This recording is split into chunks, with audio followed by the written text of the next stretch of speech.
The Civil War is remembered as a time of great division for the young country America. After years of being dissatisfied with their treatment by the government, many southern states began to secede from the Union one by one.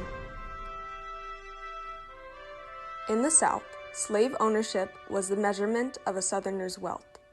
Their wealth was based on the number of slaves one possessed, along with other tangible assets like land and livestock. These southern states wanted to continue expanding their riches, including slavery into future territories. So, when Abraham Lincoln was appointed to be President of the United States, many of the southern states began to rethink their role and relationship with the American government, because Lincoln was a known advocate against slavery in the new territories. The South's dislike of Abraham Lincoln, along with deep divide between the northern and southern states regarding slavery, started the Civil War. As the war progressed, President Lincoln failed to respond to the pleas of free black men who wanted to join the Civil War. He argued that by letting black men fight, it would cause the border states to also secede from the Union. However, no longer able to ignore the support black men could give to the Union, African American men were soon allowed to enlist in the Army. 3 years into the war, President Lincoln issued the Emancipation Proclamation. This proved to be a significant turning point for the Union. The Emancipation Proclamation was significant in 2 ways. First, it proclaimed freedom to all slaves within states that had seceded from the Union.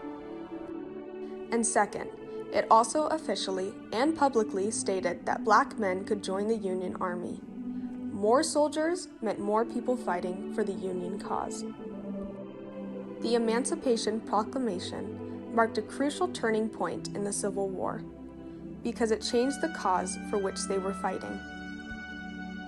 The fight became about freeing all from slavery. Many slaves risked everything for freedom by escaping their masters and traveling to the Union states. From there, many enlisted in what they hoped would turn into the fight for freedom against slavery. Unfortunately, the passing of the Emancipation Proclamation did little to change how black soldiers were treated in the ranks among the white men. Although the Emancipation Proclamation gave many black men the right to fight in the Union Army, they were still not treated as equals. Even after being allowed to join the Army, black soldiers faced prejudices of all kinds. Many were often assigned labor roles within the Army instead of as soldiers like they wanted. Unfair wages for African American soldiers were common. Their wage was often lower than their white counterparts of the same rank. In addition to the lower wages, some had even greater cuts taken from their payments. Black soldiers were also regularly separated from white ones. The whites fought with whites, and blacks fought alongside blacks. An African American soldier could move up in ranks.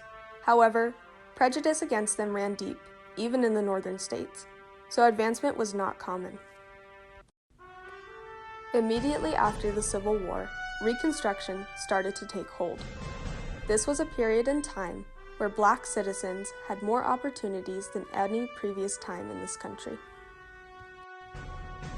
Their service in the war effort no doubt made an impact on how others saw them.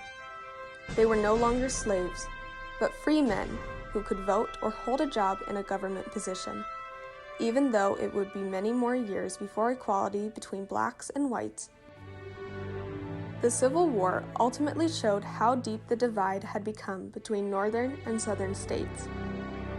What allegedly started as a states' rights issue quickly became a fight for freedom from slavery.